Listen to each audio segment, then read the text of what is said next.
Suge Knight, the boogeyman of the 90s, a producer who undoubtedly went down in hip-hop history. Today, we're remembering the women who played a role in his personal life. Welcome to the Top Art Legends. Let's get started. Sharitha Golden. They met at a party in the early 1980s. Sharitha described Suge as pushy and assertive, but she still gave him her number, and they stayed in touch from then on. Sharitha and Suge, who was 3 years older, dated throughout high school. How I felt or what I thought about Suge upon first meeting him, he was arrogant. Real arrogant. He forced himself on me. In 1989, Suge proposed to Sharitha in Las Vegas, with their limousine driver serving as a witness. Later, they had a daughter named Ariane. At Death Row Records, Sharitha, like her husband, also worked as a producer. The first artist she started working with was Snoop Dogg, who would later become the godfather of Sharitha and Suge's daughter. I took him because I knew one thing. For me to make this dude the most hottest artist in the world, people gotta see him. So I know we taking up his chance, but at the same time, it's his job to be an artist and promote this stuff. Sharitha began promoting and producing for him. Snoop enjoyed working with her so much that he even brought her new clients, saying, "You should let her do your stuff." Snoop released Doggy Style, produced by Dr. Dre with Death Row in 1993.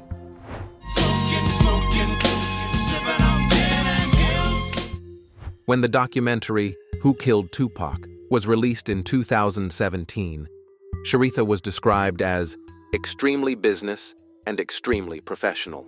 Sharitha would be the only person besides Suge who had a strong relationship with all of the artists at Death Row, and she would be crucial to any attempt to take over Death Row Records. Hank Caldwell, a former executive at Death Row Records, said the relationship between Sharitha and Suge was full of love and hate. She wouldn't allow herself to be mistreated. George Price, a former publicist for Death Row, said Sharitha was the only one of Suge's women who ever talked back to him, and described her as, I don't know, mean. Sharitha left Suge and Death Row because of his endless infidelity. "I had all rights, but I didn't do that. I just wanted out. It was the women. When he started bringing the women around, they were calling me saying they were pregnant," she said. Sharitha also helped Suge manage and work with Tupac. In the documentary Tupac Assassination, Suge claimed that Reggie Wright Jr. and his ex-wife Sharitha were allegedly behind Tupac's murder, and that the original plan was to kill Suge himself. Pac saved my life. The reason why I say Pac saved my life, I got shot in the head, got grazed some other places, but I still got the bullet in my head. It's still there. But for as trying to get him to the hospital didn't make me realize that I was shot. Sharitha insists that this is a complete lie and says it makes absolutely no sense. You know, I'm so damn sick of getting 100,000 calls about this. No way in hell I would have murdered Tupac. For what reason? This ridiculous theory that I needed to get half a Death Row, and I already had half a Death Row America. You know, and when Tupac died, what did Death Row become after that? Zero, nothing, a downfall. In turn, Suge's lawyer also stated that the information presented in the documentary was not accurate. Stormey Ramdhan. I am Stormey, and this is my story. Stormey and Suge began dating in 1993. Well, I met him 2 weeks after my high school graduation. It was the summer of '93, and my first impression of him, he wasn't Suge Knight, that's the thing. He was just a regular guy at that time, and I just thought he was a real handsome guy. But how I met him, actually went up to his office. I was friends with a bunch of rappers in the LA area, and one happened to be friends with Rage. And Rage needed a favor, so I had drove them up to Death Row, and that's how I met Suge. During their relationship, they had 2 sons, Suge Jacob Knight and Sosa Knight. In one interview, Stormey shared that she got engaged to Suge a year before Jacob was born. He asked me in bed, in his Westwood apartment in 1994, and put a ring on it, she shared. It was more than a relationship. We was a family at one point, and we really loved and cared about one another, or at least I did, she added. Although she shares 2 children with Suge, in her 2014 book, My Life with the Night, Stormey revealed that Suge was largely absent during their childhood. Who he is. He's a bozo. He's a clown. He doesn't want me to expose that he's a deadbeat dad, that it's just a liar, and he's really not who he claims to be. It's been a struggle with him to even care about his kids, she admitted. But over the years, Stormey seems to have softened her attitude towards her ex, especially since his arrest. She and her sons have visited Suge in prison on multiple occasions. I'm in contact with Suge and we are family at the end of the day, Stormey said. And my son would go visit on his own. We know how important those visits are, and keeping in contact and staying connected. I talk to Suge often on the phone. He's been supportive in me succeeding and winning. I think we're in a good place as parents for our kids. Stormey also appeared in the documentary series Notorious Queens, and in the first episode, she said that she no longer wants to live in the shadow of being Suge's baby mama, but at the same time, she's proud to wear the badge of honor of being associated with his name. I now wear it as a badge of honor because that's a part of my life, and it has made me who I am. And now I'm totally confident who I am as a woman and what I can do and what I bring to the table. When asked what it's like to balance everyday life while being known as one of Suge Knight's exes, she answered, "Well, you can fight it or you can accept it," she replied. And I chose to accept it because the reality of it is, it's my family. Why would I be in conflict with my family? If I'm not proud of who I am, how will my kids be proud of it? And also, it's more so for my voice. I'm teaching them to be proud men of where they come from and who they are. So it's just an extension of that, and that's where it started for me. Their son Jacob, despite having a famous father, is building his career on his own. In 2019, he led a new VH1 8-episode docuseries titled Love and Listings, which follows him and a group of young, ambitious real estate agents as they try to make a name for themselves in Los Angeles' cutthroat housing market. I want to get right into it, man. How is your pops doing? Keeping his head up. A lot of people want to write him off and say that 28 years is a death sentence. I got to keep my family, keep everything intact out here, and he's going to keep everything intact in there. And then I'm a young entrepreneur. I'm dibbling, dabbling in real estate. Like, 80, I'm getting business done. I'm not coming in how they think I'm supposed to come in, Suge Knight way. In the music industry. Yeah, of course, people gonna expect you to be just like your dad, but you your own man. Exactly, I'm my own man. I've been working really hard for this, and now it's really paying off, Suge Jacob tells. I hope that people get inspired, and I hope that I get my own spotlight. But in this field, I want to, get out my father's shadow. And while he's in prison, I want to, make him proud the best way I can. And I want to be like a role model for those kids that have like a parent in jail, those kids who I went to Crenshaw with, because I'm a Crenshaw High School alumni. I just want to be a role model to my brothers and sisters as well. So it's just like, why not real estate, you know? I like the whole show, I like the aspect, it's all business. Jacob also shared that his father is proud of him. I'm always writing him a letter every day and keeping him updated, he says. In 2019, Jacob and his girlfriend welcomed a daughter, whom they named Sunset. Jacob posted a video on Instagram showing his daughter talking on the phone with her grandfather, Suge. On the other end of the line, Suge says, "Hi, Sunset. Hi." She tried to grab the phone from Jacob while saying hi back to Suge. The video was captioned with #FreeBigSuge, #BeHomeSoon, showing that he is missed and awaited at home. Ultimately, Jacob wants people to know that Suge Sr. is a great father, an amazing businessman, and truly a big influence. When asked what lessons he's taken from his father, Jacob says, "To be proud of who you are and to love yourself." He adds, "Just working hard for anything that you want to do, because with a name like Suge Knight, everybody's watching you." my pops was pops, you know? He wasn't the pops I was probably like, hey, pops, you know, come play catch with me or something like that. And nigga had something to do. Plus, he had like a whole bunch of shit going on. So it was just like, shit, my pops was just famous. Did you like it, having a famous dad? Hell yeah, that shit cool. He's my role model. So, despite Suge's legal troubles, it seems he has managed to maintain a relationship with his children. Singer Michel'le.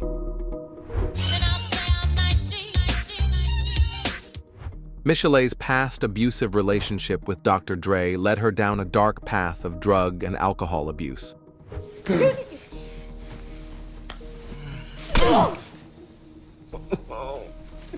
Everyone said I should have left then. Should have got out while I still had one eye working.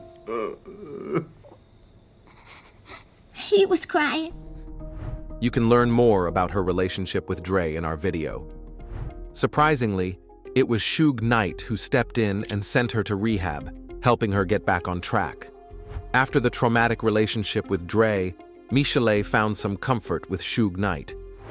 I did show Michel'le love. I did send her to Betty Ford to get her from being an alcoholic or whatever. And I did look out for her and put her on songs. And she did come visit me when I was in prison. They got married and had a daughter named Bayle, in addition to Michel'le's son with Dr. Dre, Marcel. And they get on, they love each other like, oh, they're syrup. My kids are syrup. If you met my children, you would be like, I can't believe those children.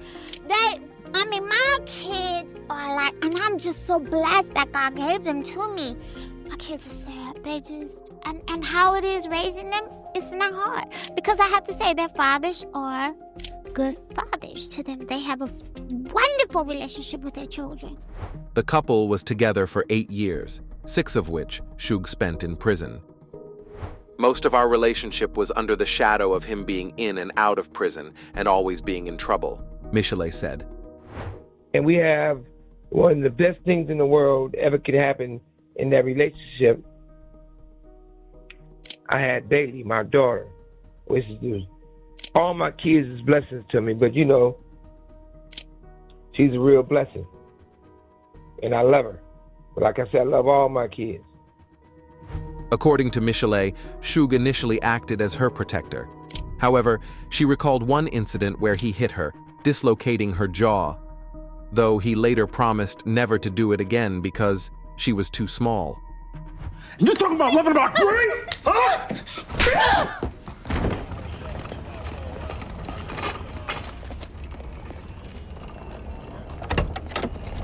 Give us a minute. Abuse is not love, Michel'le says. That's no way to treat a woman. When she filed for divorce, Michel'le discovered that their marriage was never legally valid, as Suge was still officially married to Sharitha at the time.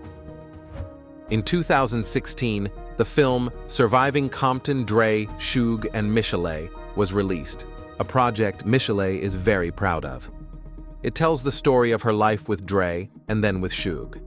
I think I tried to cover the important thing to me was people always ask me, how did I get from Dr. Dre to Suge Knight and, you know, from Ruthless to Death Row? So I really wanted to cover that. If I'm going to tell a story, my story, I'm going to tell the truth about what we really went through back in that era.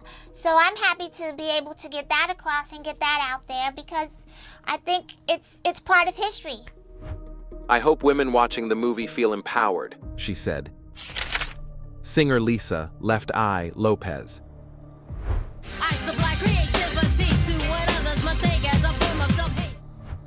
In 2020, the documentary film Hopelessly in Love was released. We both had groupies. He was in the bathroom, butt naked, with a burn. You do it one time, and then you do it the second time. She needs to go to jail. Revealing the details of Lisa Lopes's relationships. It is well known that Tupac was a close friend of Lisa, and she was in love with him, although they never crossed the line of friendship. Tupac, what did he mean to me? It was a little weird being in the presence of Tupac, and we're very similar. Similar to the point where we almost clashed. both Geminis, and it was almost like 4 people being in a room. So, when Tupac passed away, Lisa was devastated and deeply affected.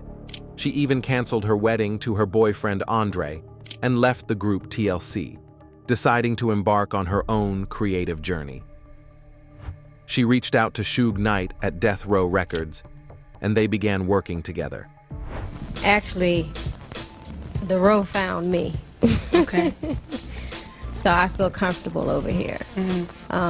This is a family.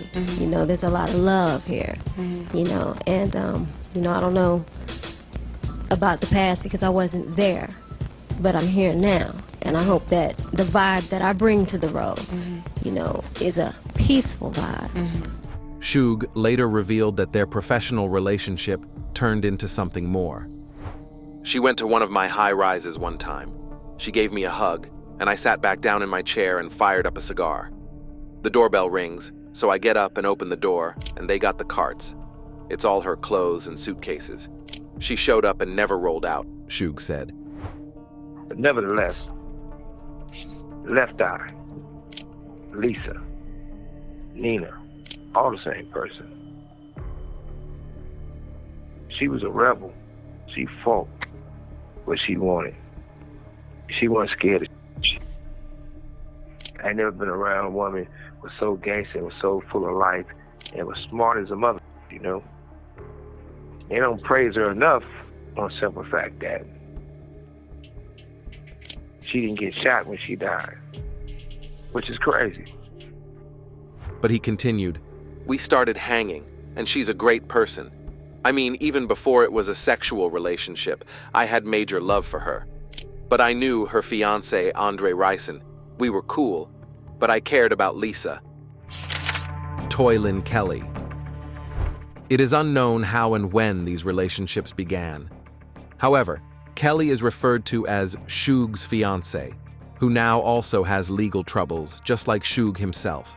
He was convicted of voluntary manslaughter and is currently serving 28 years in a general security prison. Knight began serving his sentence in 2018 after 3 years of legal proceedings.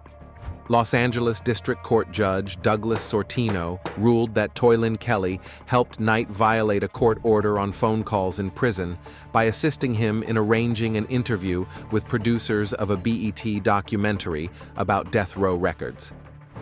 I think people have this perception of him that he's this monster that wakes up every morning looking for trouble, and that's exactly who he isn't. I think his nickname, Sugar Bear, kind of describes him perfectly, and it's one of those nicknames that, you know, you become who you are. And you know, he is a big guy. He's like a bear, you know, and he protects his loved ones, and he, you know, fights for what he loves. Sortino also found that she communicated with Knight through a private investigator, violating the terms of her probation. Kelly deposited money into the accounts of prisoners who helped Knight make calls to 2 producers or journalists, using email correspondence between Kelly and one of the directors. Kelly's original probation order stemmed from her guilty plea to a count of conspiracy to violate a court order in 2017 after she and her business partner sold footage of Knight's 2015 hit and run. That incident is the basis for Knight's initial homicide charge after Knight struck both Terry Carter and Cleve Bone Sloan with his truck in January 2015. Therefore, in 2018, she was also sentenced to 3 years in prison for breaking the law. Death Row's in the house! Death Row can be bigger than Motown or Sony or Warner Brothers. Death Row is going to be the biggest record company there is. The master plan was to take over the world. All of the greatest artists came together at one time, and it was like a comet streaking across the sky. Sex, drugs, violence. For better or for worse, gangbanging went pop. It's like everything we touched turned to gold. Next year, Death Row gonna start printing our own money. As of today, Suge Knight is an example of a person who could have become the most successful and wealthiest producer in hip-hop history. But the dark side defeated him, and everything he could have had was replaced by prison. We representing the West Coast, but we represent the ghetto, because that's where we're from. Thank you for watching this video. See you later on the Top Art Legends.